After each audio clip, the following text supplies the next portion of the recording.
हीराबा मोदी का शुक्रवार तड़के 3:30 बजे यूएन मेहता अस्पताल में निधन हुआ। वे 100 वर्ष की थी। मंगलवार देर रात सांस लेने में तकलीफ होने के बाद उन्हें अस्पताल में भर्ती कराया गया था।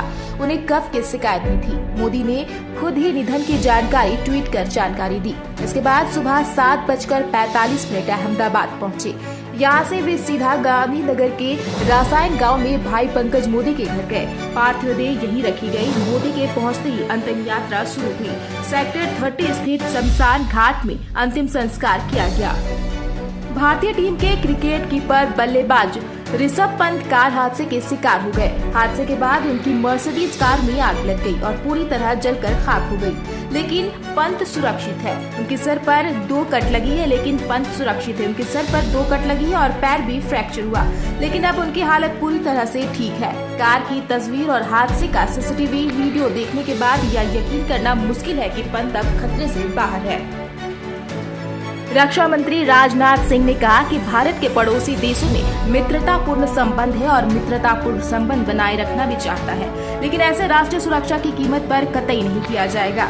शिवगिरी मठ में 90 वर्ष तृप्ति पर शुक्रवार को रक्षा मंत्री ने पूर्व प्रधानमंत्री अटल बिहारी वाजपेयी की वक्तव्य को याद करते हुए कहा कि हम दोस्त बदल सकते हैं, लेकिन पड़ोसी नहीं। इसलिए हमें पड़ोसी से अच्छे और मित्रत्व संबंध जरूरी है, लेकिन पड़ोसी देश से अच्छे संबंध बनाने के लिए राष्ट्रीय सुरक्षा से समझौता नहीं किया जा सकता।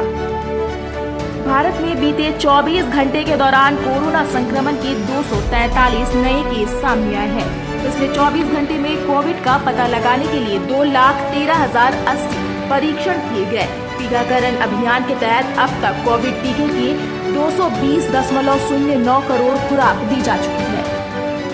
भारतीय नेत्री उमा भारती ने भोपाल सांसद साध्वी प्रज्ञा सिंह ठाकुर के बयान का समर्थन किया और कहा कि शास्त्र रखना गलत नहीं।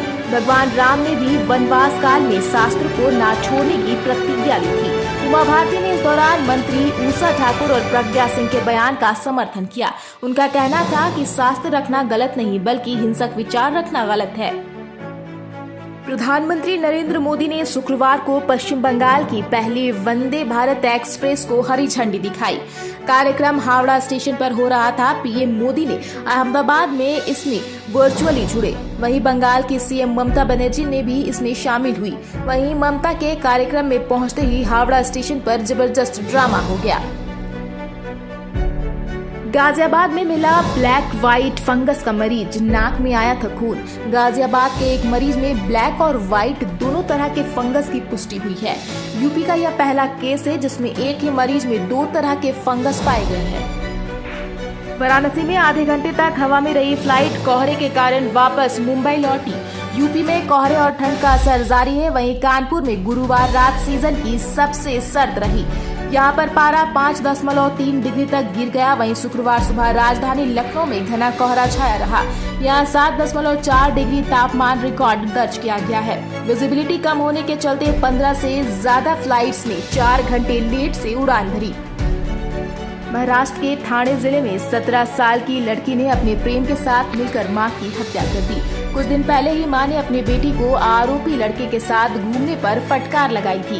इसी के बाद नाराज लड़की ने अपने प्रेमी के साथ मिलकर मां को मारने का प्लान बना लिया। पुलिस ने कहा कि दोनों आरोपी अभी फरार है और केस दर्ज कर उनकी तलाशी जारी है।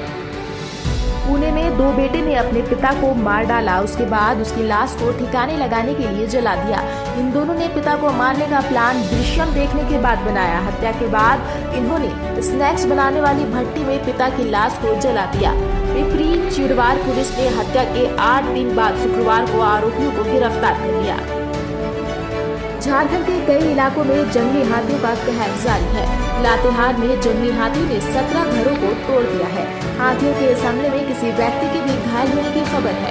वहीं बालूमाथ प्रखंड अंतर्गत मुरबा पंचायत के बलबल गांव में गुरुवार की मध्यरात्रि लगभग 22 की संख्या में जंगली हाथियों के झुंड ने तबाही मचाते हुए 17 घरों को ध्वस्त कर दिया। शुक्रवार की सुबह क्रिकेटर ऋषभ पंत का बुरी तरह से एक्सीडेंट हो गया। उन्हें इलाज के लिए रूखड़ी से देहरादून ले जाया गया, जहां मैक्स हॉस्पिटल में उनका इलाज चल रहा है। एक्सीडेंट की खबर आने के बाद से ही ऋषभ के फैंस उसे ठीक होने की दुआ कर रहे हैं। ऐसे में उर्वशी भी ऋषभ के जल्द ठीक होने की प्रार्थना की है, लेकिन उर्वशी अपने पोस्ट की वजह से यूजर्स के निशाने में आ गई। लोग उनके पोस्ट को लेकर उन्हें ट्रोल कर रहे हैं। दरअसल एक्सीडेंट की खबर कुछ देर बाद उर्वशी ने इंस्टाग्राम पर अपनी एक खूबसूरत फोटो के साथ पोस्ट पर शेयर करते हुए लिखा, प्रार्थना कर रही हूँ। हालांकि उन्होंने पोस्ट में ऋषभ का नाम नहीं लिखा, लेकिन यूजर्स का मानना है कि उर्वशी का यह पोस्ट ऋषभ पंत के लिए लिखा गया है। उर्वशी की यह पोस्ट बेहद सुर्खियों में है। इस तरह जहां कुछ लोग कमेंट सेक्शन में ऋषभ के ठीक होने की दुआएं कर रहे हैं, तो वहीं कई लोग उर्वशी के इस रवैया के लिए उन्हें ट्रोल कर रहे हैं। बीसीसीआई के सूत्र ने खुलासा किया है कि बोर्ड ने मेलबर्न में भारत पाकिस्तान क्रिकेट मैच के आयोजन को नामंजूर कर दिया है। बीसीसीआई के एक सूत्र ने एएनआई को बताया कि भविष्य में या किसी भी देश में भारत और पाकिस्तान टेस्ट सीरीज के लिए ऐसी कोई योजनाएं नहीं है। अगर किसी की ऐसी इच्छा है तो इसे अपने तक ही रखे। वहीं बता दें कि क्रिकेट ऑस्ट्रेलिया बोर्ड ने टेस्ट मैच आयोजित करने में रुचि दिखाई है। मेलबर्न क्रिकेट क्लब एमसीसी के मुख्य कार्यकारी अधिकारी स्टुअर्ट फॉक्स द्वारा मेलबर्न में टेस्ट की मेजबानी के लिए क्रिकेटर ऑस्ट्रेलिया से पूछताछ के बाद ऑस्ट्रेलिया क्रिकेटर को रिपोर्ट भेजी थी।